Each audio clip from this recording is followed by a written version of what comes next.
In this video, I'm going to be ranking every single new elemental card from worst all the way to best in NBA 2K23 My Team, ranging from the Dark Matter MJ all the way down to the Pink Diamond Jay Crowder and all the other Galaxyable cards in here as well. Just going to be going over which are the worst cards from the set all the way up to which is the best card from the new elemental drop. But at number 13, I think there's 13 cards, right? Yeah, at number 13 is going to be the Galaxyable Steve Nash. He's a point guard, shooting guard, 6'3" with a 6'6" wingspan. I think it's cool that we are getting a Steve Nash card. I'm definitely not opposed to getting a card like Steve Nash. It's just he's not going to be that great, only being 6'3" and having a 50 driving dunk. He should still be able to dunk the ball, I believe, but even if he can, it's just going to be like barely ever getting dunk animations. I mean, the card might be fun to use. I mean, if you're a big Steve Nash fan, I mean, I'm a Canadian, so I definitely like Steve Nash, but I just don't think he's going to be that great of a card. So at my number 13 spot is going to be the new Galaxyable Steve Nash card. At number 12 is going to be this Pink Diamond Malik. Is it like pronounced Malachi? Maliki?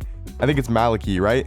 Maliki Branham. You guys know I suck with names, but he's going to be a 6'5" shooting guard with a 6'8" wingspan. I mean, not a terrible card all around stats wise. It's just being 6'5" at the 2. I just think that might be a tad bit undersized. He does have good dribble sigs, which is nice. And then I'm not sure what this jump shot looks like in game. If it's a really good release, then he possibly could be higher. But I think Maliki, I should say, is probably going to be here at number 12. At number 11 is going to be Jay Crowder. I just think because of his size, he'll be a little bit better than Maliki. Just because of his defense, he's got a 94 steal, 95 lateral quickness, 94 perimeter, 93 interior defense. He's also super athletic with a 95 strength, 91 vertical. He's got pretty good speed stats as well. And then he's also got pretty good dribble sigs. He's got the quick drop off 1. He's got the Jay Crowder jump shot, which I don't hate. I mean, it's not a great jump shot, but I feel like it's not terrible at the same time. So not a bad card. I would say, you know, you could probably switch Branham and Crowder if you guys want to. I think they're really, really close. I mean, maybe Branham is a tad bit better. I'm at number 10 spot though. I think this is number 10, right? Because 13, 12, 11, and then 10. I'm at number 10 spot. Is just going to be another smaller shooting guard, and that's going to be Drazen Petrovic. I think these three shooting guards, the Maliki, the Jay Crowder, and the Drazen, I think you can really swap in whatever order you want to. I'm just putting Drazen ahead of them because I think he's probably going to have the best jump shot, having this Seth Curry base on very quick timing, and then he's also got pretty good dribble sigs. I mean, I don't think any three of these shooting guards are going to be good because they're undersized, only being 6'5", and except for Jay Crowder, they're probably not going to be that good defensively, but I do think Drazen is the 10th best card in the set. At the number 9 spot is going to be Galaxyable Cat. I mean, he'll be a solid power forward in the game, maybe a budget center. He's 6'11" with a 7'3" wingspan, and he's just going to be your typical Cat card, a really good 3-point shooter, able to stretch the floor at a really high level, having tons of Hall of Fame shooting badges like Agent 3, Amped, Catch and Shoot, Claymore, Corner Specialist, Deadeye, Guard Up, Limitless, Range, and then he also does have a 95 3-ball and a 95 mid-range jump shot.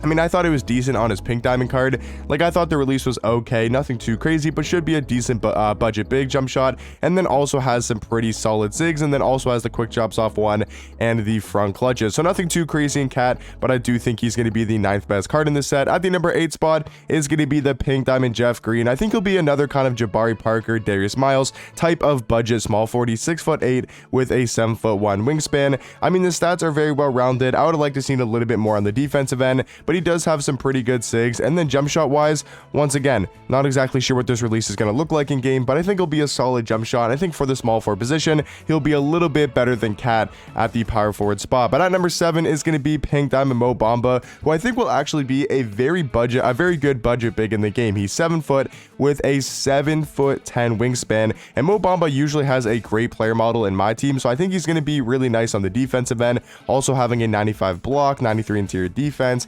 88 steal, 88 perimeter. He's not the quickest in game, like he doesn't have the fastest speed with ball or acceleration, but I think he'll be fine at the center position. And then jump shot wise, I did actually really like his jump shot on his Amethyst version. Like, at least for me personally, I liked his jump shot. I thought it was pretty decent. And then he's also got some very solid sigs, which means he can move a little bit for your center, but that doesn't really matter too much. He's just going to be a very good paint defender who can knock down threes in the wide open catch and shoot or in the pick and pop. But at number 6, I do believe this is, I think it's number 6, is going to be the Galaxyable Jalen Williams. I think he's going to be a super fun card to use. Our first card of Jalen Williams since his Sapphire version. He's going to be a 6'6" shooting guard with a 6'9" wingspan. I mean, the wingspan should help a little bit. I've also heard he's got a good player model in game.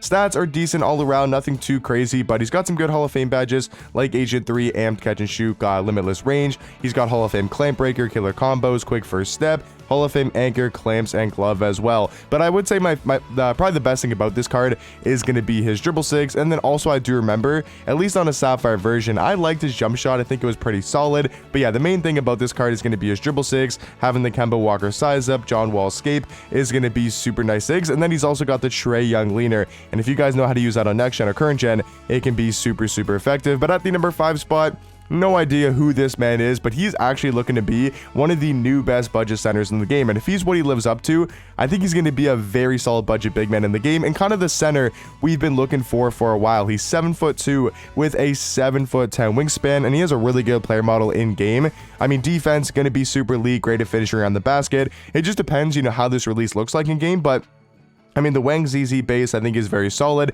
and then the Laurie Markkinen upper should be decent as well. So basically, he's got the Wang ZZ jump shot, so he's going to have a pretty good release, which is nice to see on very quick timing. Doesn't really need sigs, but he still's got, like, the Kobe escape. I mean, the card's going to be good, man. He's going to be a really good budget center, a card that can probably compete against the D-Robs, the Kristaps, the Dikembes. Now, will he be able to stop a card like a Yao Ming? Most likely not, but he's going to be probably your best chance for a budget player. At the number 4 spot, this is where stuff gets really interesting because I'm going to go with Dark Matter Kawhi at number 4. I think all 3 of these Dark Matters really aren't like exceptionally good. I mean, Kawhi's still going to be an elite defender, pretty much having perfect defensive stats, tons of Hall of Fame defensive badges. He's even got tons of Hall of Fame shooting badges, great stats and badges. I think we all know that for Kawhi Leonard, but it's just like when you go to the animation screen, he's not going to have the best size up in the world having his own size up. He doesn't have like an extremely good jump shot. I mean, this release on his Galaxy Opal, I believe it was on quick timing, right? So that was on quick timing. This isn't going to be that big of a difference on very quick. And I just did not like the jump shot on his Galaxy Opal version. I mean, I know he can play the 2, which is nice. Like on his Opal, he wasn't able to play the shooting guard spot, but I just don't think this Kawhi Leonard card is going to be extremely good, but still a fun card to use because it is Kawhi, but I just don't think he's going to be that exceptionally good. At number 3, though, is going to be Dark Matter Dwight Howard. I think he could be number 2. He's 6'11" at the power forward spot with a 7'4" wingspan. I mean, once again, these Dark Matters have great stats and badges. I mean, he has every single Hall of Fame defensive badge. I don't think anybody's questioning their stats and badges. It's just when you go to the animation screen, they're not changing their jump shot. So he's going to have a pretty mediocre release compared to like a D-Rob, compared to a Kristaps, even a card like a Dikembe. Kareem Abdul-Jabbar doesn't have the best release either, but I mean, at least he's got good sigs. He's got the Trae fade, which doesn't matter too much. I think Dwight could possibly be in at number 2, but my number 2 is going to be Dark Matter MJ. Now, I think if you want to, Dwight might actually be a better card than MJ. Wasn't 100% sure, and I know it's crazy to say that MJ is not the best card in the set. He's 6'6" at the point guard spot, which is nice, and once again has amazing stats and badges. It's just once again on one of these Dark Matter cards, like all 3 of these Dark Matters did not get their releases changed. And I just want to quickly go over this because some people on YouTube comment sections don't understand why like us creators or people you see complain about releases not getting changed. The reason why we're complaining about, MJ not having a new jump shot, Kawhi not having a new jump shot is because of people like Tracy McGrady, right? Tracy McGrady is a 6'8" 2 guard, 7'2" wingspan, perfect stats and badges, and has one of the best bases, if not, it is the best base in the game for most people. And then he's got the best upper in the game. So he's got the best jump shot, he's got elite dribble sigs, and he's 6'8" at the 2, right? If you look at the point guard spot, that new Sean Livingston card that just came out, comparing him to MJ, MJ is going to have a little bit better stats and badges, but then you look at the animations, I mean, this jump shot is going to be 10 times better than whatever MJ has, and he's also got a little bit better sigs. I mean, that's pretty similar sigs wise, but I mean, MJ is still going to be a really good card.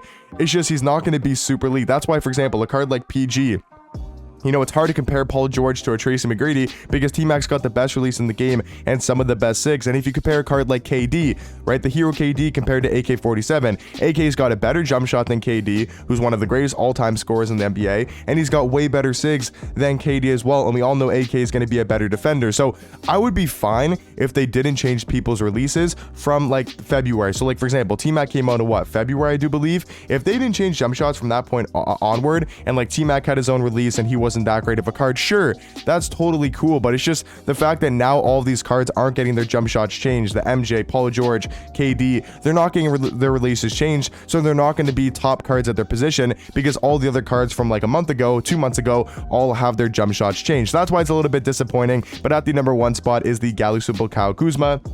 An amazing small forward. He's 6'9" with a 7-foot wingspan. Really weird to say that a Galiosuple Kyle Kuzma card is better than a Dark Matter MJ, a Dark Matter Dwight, and a Dark Matter Kawhi. Really weird to say, but he's got one of the best jump shots in the game on very quick timing. He's got great dribble sigs, very solid defender, 6'9" at the 3. He's just going to be another kind of like Danny Ferry level of a card, maybe a little bit better than Danny Ferry, depending on whose jump shot you prefer. I think AK will still be the best small forward in the game because of his defense compared to a card like Kyle Kuzma's, but all around, I think Kyle Kuzma, surprisingly enough, is going to be the best card from the Elemental set. But let me know in the comment section down below which is your favorite new card from the Elemental drop, and let me know what you guys would change about my rankings. And yeah, hopefully you guys did enjoy, and I'll catch you guys in the next one. Peace.